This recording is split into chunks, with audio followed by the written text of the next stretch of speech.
Good afternoon. Welcome to this outstanding day of opportunities, possibilities, miracles, and choices. I greet you this day as always with the greetings of respect and thank you for taking the moment and the time to join in with me today. Do you take seriously the part that I say in the very beginning? We'll deal with the respect later, but I mean the part when I say welcome to a day of opportunities, possibilities, miracles, and choices. That part in itself is pretty serious and significant. So just wanted to know if you ever thought about what that's really all about. Thank you all for what you did last week. You shared this message. You shared the video. You gave me some outstanding feedback of what we talked about because we went through the very first life-changing lesson from the airport, and we'll continue those life-changing lessons as this series continues, this lecture series that I have continues. Did you have the conversation? I'm always going to ask that question. Did you have the conversation with anybody? Did you go to a deeper level of conversation and reflection in talking with anybody? I hope you did. I hope you did. What I plan to do today as we begin with relaxing and breathing and then going into our content is really relaxing into it and taking my time with this. Sometimes in my excitement and enthusiasm about the content, I feel like I'm rushing because I want to get it all in within a certain amount of time. And I still do. And my energy is going to drive my movement at certain points. I'm sure of even this mindful moment, but I'm intending to try to really take my time so I can cover each one of the aspects of this day, this mindful moment that's filled with possibilities. So let's begin with relaxing and breathing. Of course, the very first and the basic part of this is simply that, to relax. Inhale, sit back with your shoulders relaxed, right? Sit back as comfortably as you can. If you're listening in your car, drive, sit comfortably. If you're office or home, sit back, relax your shoulders, your neck, relax. Inhale, exhale, and breathe. That's step one. The next piece that I'd like you to think about in terms of relaxing and breathing is this. It's forgiveness and acceptance. It's sometimes what we are not willing to do or not able to do or not aware of doing that keeps us from being as relaxed as we possibly can be in our journey through this amusement park of life, or in our journey through this day. And one of them has to do with forgiveness and being able to manage and handle forgiveness and to be able to forgive.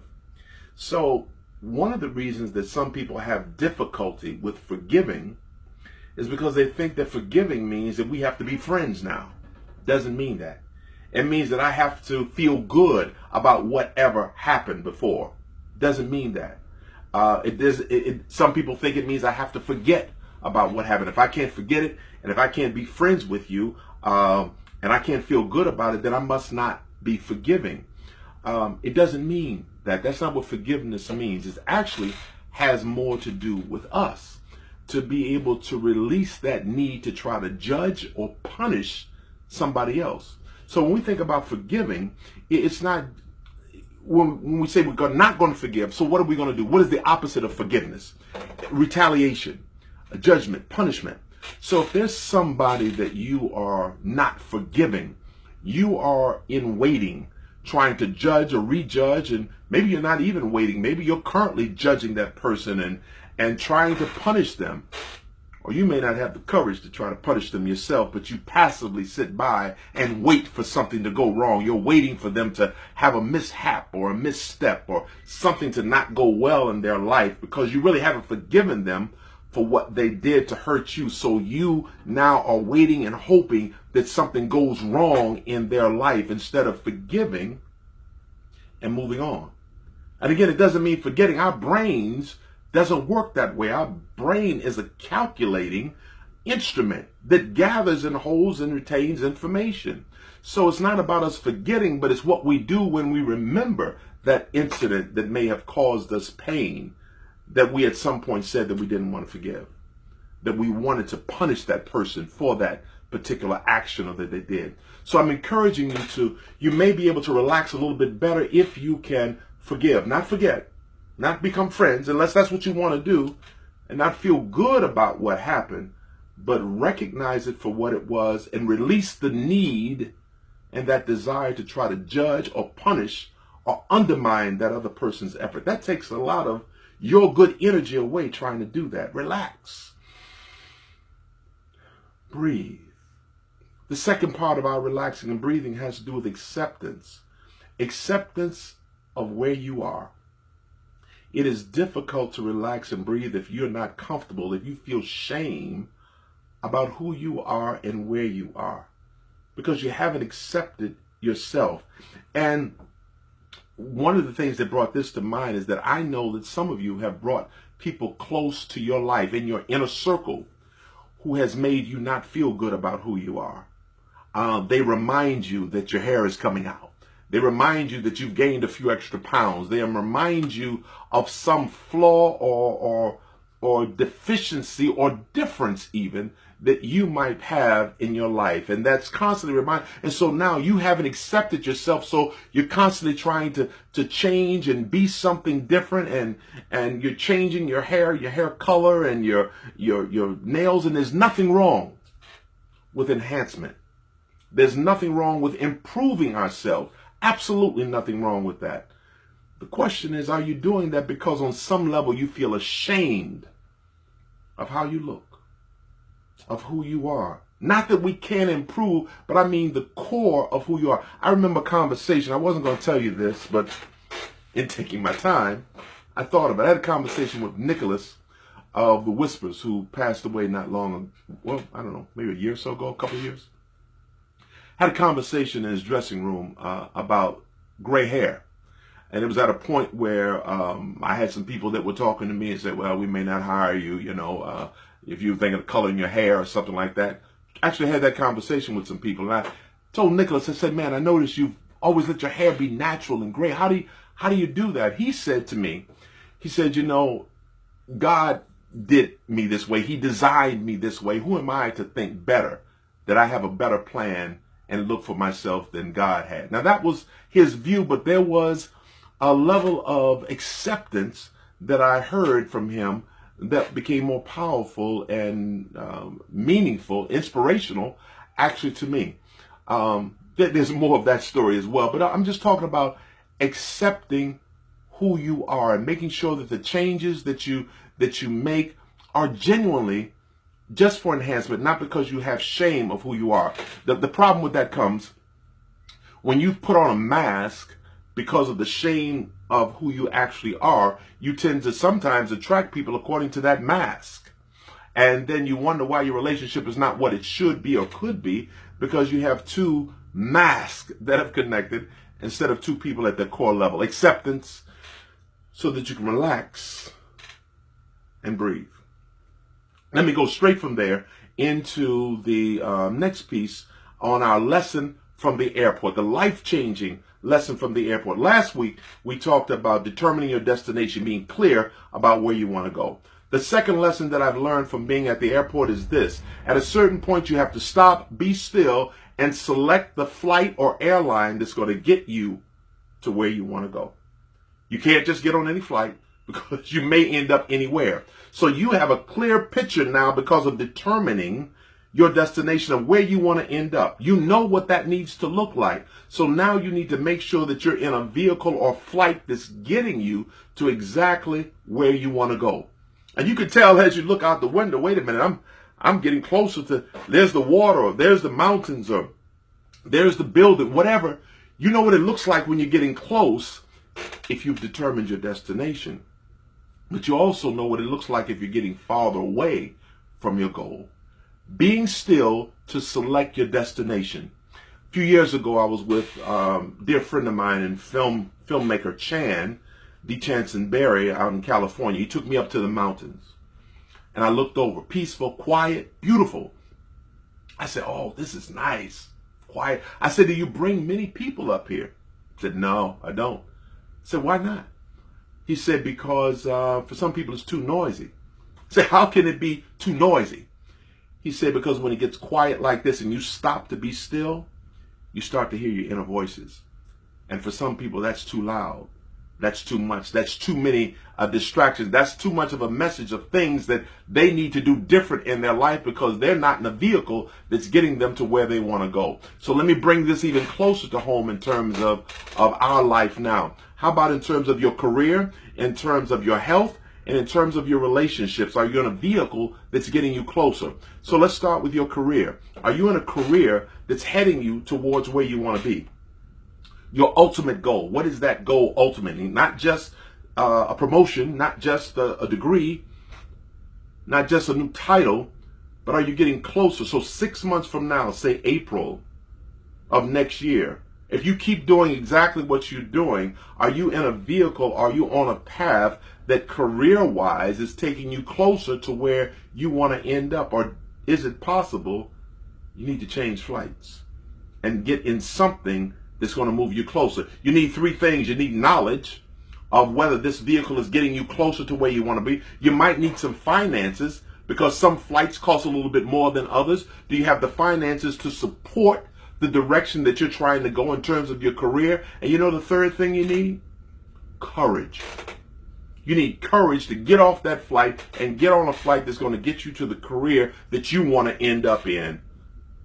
How about in terms of your health? It's almost November. 6 months from now, April or so of 2018, if you keep doing what you're doing now, will you be in better health than you are today? And when I say health, by the way, I'm not just talking about your physical health, where you eat and you drink and you exercise. That's important. Your eating, drinking, exercise habits, if you continue the eating, drinking, exercise habits you have now, 6 months from now, will you be healthier? But I'm not just talking about the physical health. What about your intellectual health, your mental health, your mental wellness? What are you doing? Are you in a vehicle? Are you on a pattern? Do you have something that allows you to get intellectually stronger, wiser, more in tune to things that's going on, opening up your consciousness as well as your third eye, your inner consciousness? Are you moving closer to a greater sense of enlightenment or awareness, so that by April of next year, you're going to be just a little bit sharper? You'll be a little bit more mentally alert. What about in terms of your emotional health? Are you connected with something, a vehicle that's getting you closer to that? You become like the people you surround yourself with.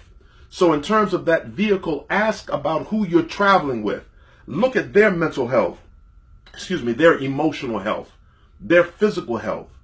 If you are the healthiest in that circle that you're looking around, then you've already reached your peak.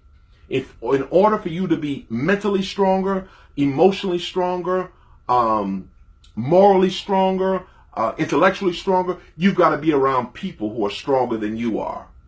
You've got to be humble enough and okay to be around people so they can inspire you to get to that greater place. Are you in a vehicle right now with a pattern of behaviors that's moving you closer to intellectual enrichment?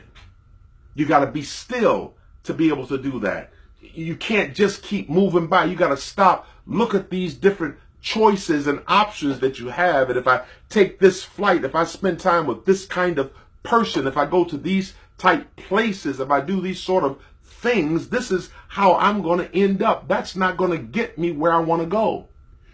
You may look out of the symbolic window of life and say, wait a minute. I'm getting further away from the person I want to be. I'm getting further away from where I wanted to end up at this point. Or you might say, as you look out of the window of life, I'm getting better. I'm stronger now than I was. Emotionally, I'm not as upset. I handle things a little bit better. You can look out of the window of life and assess that. The third area is this, in terms of the flight that's getting you to where you want to go, in terms of your relationships. Are you in a relationship that's moving you closer to what you consider an ideal relationship?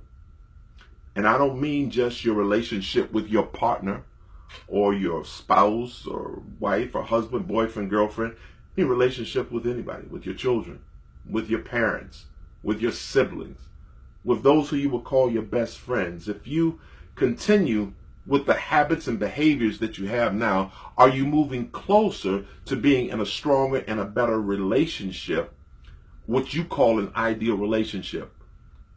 Or are you not able to sit still long enough to look at your relationship and say, you know what, I'm not the kind of person I want to be. I notice the longer I've been around this person, I'm starting to change. It's starting to take me somewhere other than where I wanted to be. Are you able to stop, be still, and assess the people, the places, and things in your life to see whether health-wise, mental, physical, emotional, moral health, you're getting closer to where you want to be or further away?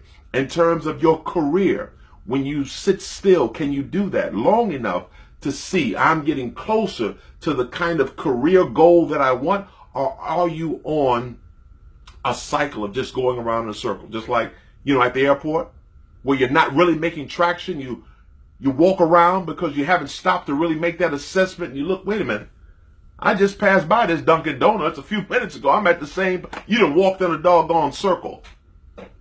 Are you able to sit still long enough to make that assessment in terms of your career, in terms of your health, in terms of your relationships? Are you getting the traction? Are you even involved in a vehicle that's getting you closer? That's our segment of stopping and assessing whether the flight and the path and the vehicle that you're in is moving you closer to where you want to be. Make a decision. Make a choice now that you can be still. So I encourage you to look for an opportunity to do that, to sit still, to reflect on your life, your path, and the vehicles that's moving you. Take a moment to have that kind of reflection. And if you're bold and courageous enough, have that conversation with people who you spend a lot of time with. Have that conversation with them and see whether they are heading towards their goal. Because if you're around people who are not heading towards a goal, it's a little easier for you to not do it either. Look for an opportunity to do that. Consider the possibility of walking in a circle. Consider the possibility of 6 months from now, 1 year from now, 3 years from now, you look up and you're in the same place that you were. You haven't made any advancements intellectually. You haven't made any emotional growth. You haven't moved closer towards forgiveness or acceptance of even who you are. You haven't made any progress in terms of your health. And usually, when we're not progressing, we're automatically declining. Consider the possibility of not making any growth for the next 6 months and being at the same place. Are you okay with that? It's a day of choices. But lastly, expect to experience miracles that will unfold and happen in your life the minute that you become aware and conscious of the power that you have to choose how you want to go, which path you're going to take, what your destination is. There are miraculous things that will unfold in front of you. Some things you'll be happy and glad to see. Some things will be unveiled to you, and you'll say, man, I wish I had seen this earlier. You have to make some changes. But the things that you will experience be miraculous. Look forward to that. So, that being the case, that concludes this mindful moment, relaxing and breathing, as well as our actual content that we have. I'm encouraging you, as always, please share the message, share the video, sit with it for yourself at some point. Take some time, unplug, disconnect, be still long enough so you can have that reflection. So if we never connect again, even this way, you will have enriched your own journey through this amusement park of life. Look for an opportunity to do that. Last thing I want to tell you, you may have seen the a save the date that has a blurred image of myself on the site. You've asked for it. Some of you have, some of you haven't, but others have asked for this thing that's coming up, December the 22nd. You don't want to miss this announcement. The image is blurred because all the details haven't been worked out yet. But if you have a discerning eye, you might be able to look into the blur and get a hint towards what might be coming. But stay tuned. Something very exciting is going to be announced concerning me and something I'm doing very, very soon. So thank you for joining in. Until the next time we connect, please do always travel well with respect.